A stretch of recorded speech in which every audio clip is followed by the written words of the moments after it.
The Obama administration has put aside $7.2 billion to expand broadband access and adoption in the communities across the United States.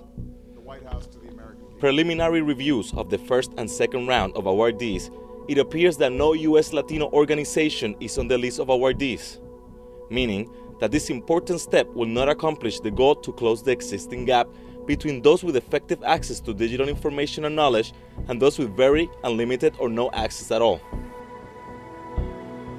The so-called digital gap is even more visible among immigrant families.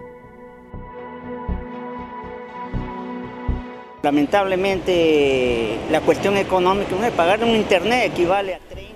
Unfortunately, money is an issue. Paying for internet access means $30 or $40, and the Latino income is generally low. There are many barriers such as language and lack of money. There are others who do have access, but don't know how to use the computer. This is the case for Hugo Velázquez. Quiero darme la oportunidad de actualizarme en la parte tecnológica. I want to give myself the opportunity to be up to date in technology. We know that we need to be ahead in order to make more money in this country. Aware of the benefits of information technology and looking to improve his quality of life, Hugo started to take computer classes and now belongs to the 40% of Latinos who access the internet from home, a low number compared with the 70% of the general population. Technology is advancing, the world is growing, and technology is taking control.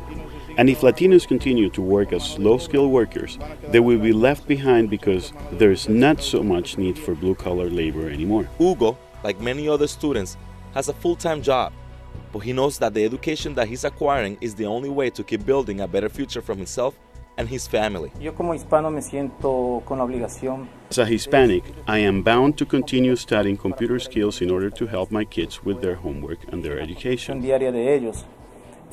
Hoy por hoy es muy importante romper la barrera del miedo. Today, it is very important to break the fear barrier and enroll in computer courses. To benefit from the broadband initiatives of this administration, Latino organizations need to be part of the equation for closing the gap, as much as the existing conglomerates benefiting from governmental financial support, and that way they can better serve their own communities.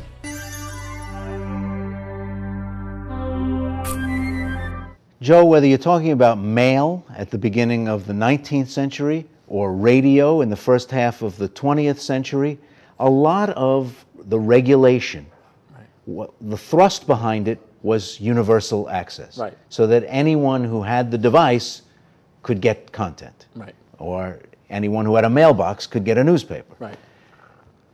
What happened with the internet? Why is this seen as such a different kind of delivery stream from these other things? Why are we having an access battle when earlier in our history, access was the thrust behind regulation? Well, there was, if you take your newspaper example, which is a great example, there was government regulation that helped to subsidize the build out of our nation's postal system, so folks can have the delivery email. And ironically, back when the early days of our country, what was the 90% of the mail was actually the delivery of newspapers.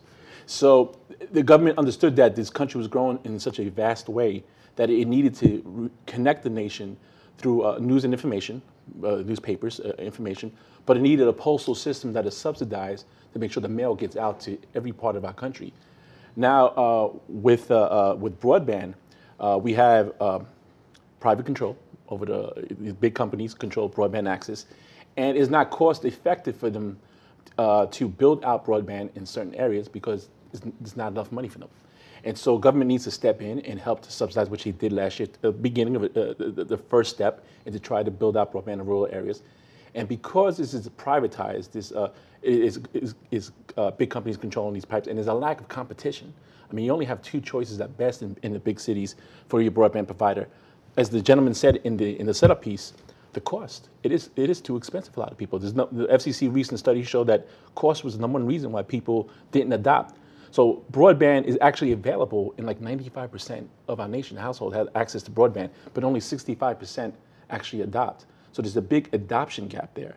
We have to build out to the rural areas that doesn't have access, but we also have a big problem with folks having adopted, and cost right now is one of the big barriers, as well as digital literacy, as well as said in your piece. But in 1952, when television penetration in American households was still low, if you said, look, black families in the South don't have television, let's give them televisions, people would have looked at you like you were crazy. It was in the interest of families to do what they needed to do to get a television.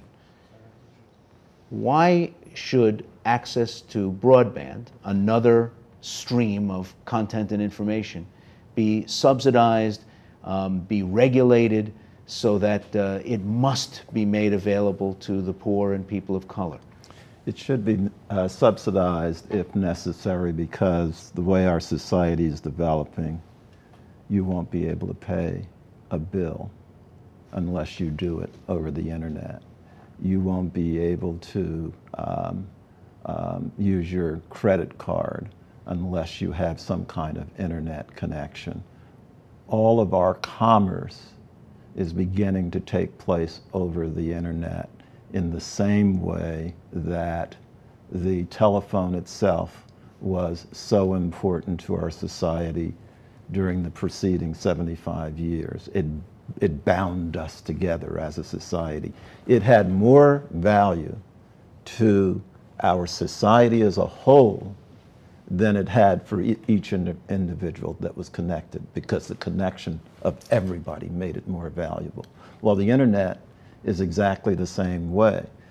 A problem here is that government recognized the problem in terms of getting telephone service to everybody in the country, and that in order to do that, they were going to have to subsidize service to some areas. Right, And so if you lived in a very remote community, or if you lived far away from the next switching station. Yes, or if you even lived in a high-cost urban area, there are some.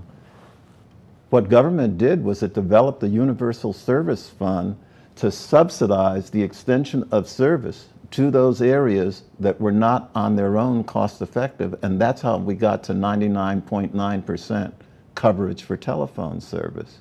Well, the FCC today is looking at doing exactly the same thing in terms of extending internet service to areas that are very high cost. The funny thing is that unless the FCC has the kind of authority that we're talking about, it's not going to be able to shift those universal service funds to internet service, which is the technology of today.